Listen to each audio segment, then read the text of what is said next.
The commentary teams are a massive part of wrestling. We have two guys spending 2 hours narrating what's happening in the ring, but which brand had the best pairing. Welcome back, guys, to Fog Wrestling for another end of year awards. This time we're going to dish out the best commentary team of 2002.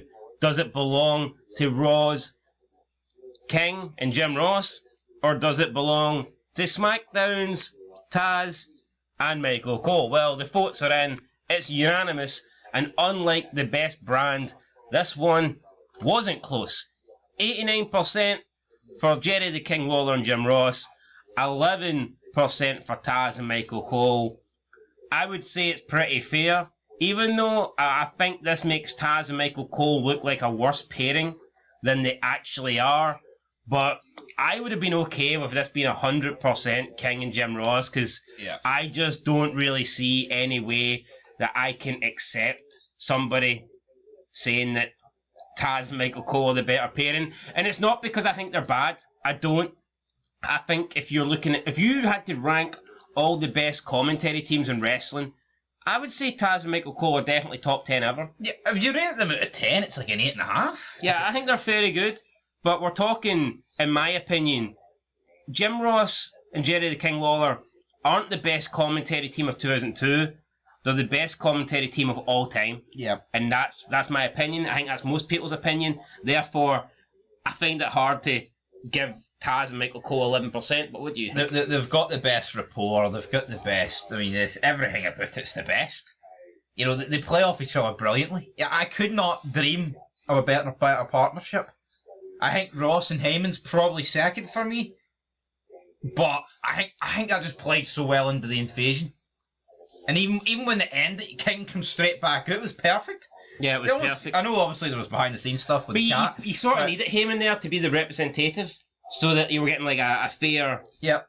You're getting like both sides. I think the only reason people would vote Taz, well, two reasons. One, you're that much a SmackDown fanboy, you have to just vote SmackDown. Alright, okay. And two, you don't like Jerry the King Lawler because he's sexist. Is he though? Yeah, but obviously back then he is. Oh, it's 2002, you can't say those things. No, but the women were all even Taz was saying no, shit. but is Jerry... Yeah. Oh, Tori Wilson, she's a hot tomato. I mean, like... She's a hot tomato, Cole. And Michael Cole... Oh, my. Cole's getting molested by Nydia. To be fair, Jim Ross was probably the guy that didn't sexualise the women. Yeah. No, out of the four, he was the only guy that... And even when he did praise them on their looks, it would be in a more gentleman-like way. Yeah, no, but I see people say, "Oh, Bobby the Brain Heenan and Gorilla Monsoon and Jesse Finch." It's fucking dead on. Yeah, I think they're all decent. Them, I actually don't mind them, right? But no one even comes fucking close to JR, man. No, they don't. And the King's brilliant. You've got the best play-by-play guy ever, and you've got the best colour guy ever, and you're putting them together, and arguably both their primes. Yeah. It's not like you've got one in their prime and one that's, you know, not at their peak yet, or one that's way past their best. I mean, you've got the two best fucking commentators, in my opinion, of all time at their absolute best. How can it not be King and Jim Ross? Yeah. It is. You think of Monday Night Raw, you thought of King and JR. Yeah, now... And like we said, there was always a reason why SmackDown felt a bit worse than Raw before the in the Attitude Era. Because fucking Cole was commentating and not JR. Anyway, let's get into the comment. And that's like, no disrespect to Michael Cole, but when you're coming up against the best of all time, I mean, you're going to look inferior. Yep. Here, there's like if you look at wrestlers, for example, right? There's a lot of great wrestlers, but you can put up some legends next to The Rock, and they're just going to look inferior because they're up against The Rock, and that's what Michael Cole is. Up against Jim Ross, unfortunately. And the same for Taz. Very good colour commentator, but he's not the King. So yeah, absolutely. Although, before we move into the comments, do you think a Jim Ross and Taz pairing would have been good? Because we pretty much do get Michael Cole and Jerry Lawler, although what I would argue is... I think we do get JR and Taz as well, do we not? I mean, we might, but it's not like a prolonged period. What I would say about Michael Cole, I think by the time Michael Cole's paired with Jerry Lawler, he's tamed down a lot. And the product's not as good. No, but back in the day, like on SmackDown, King used to make Cole break character. He always used to make him laugh.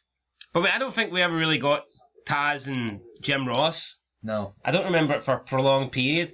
Did it happen maybe on SmackDown? Sure, for a bit in 2008? With Mick Foley and Taz on SmackDown? With Jim Ross, I think with Jim Ross and Foley, I think with Jim Ross and Taz, we had Jim Ross and Matt Striker. Oh. I think we had Todd Grisham as well. It was weird.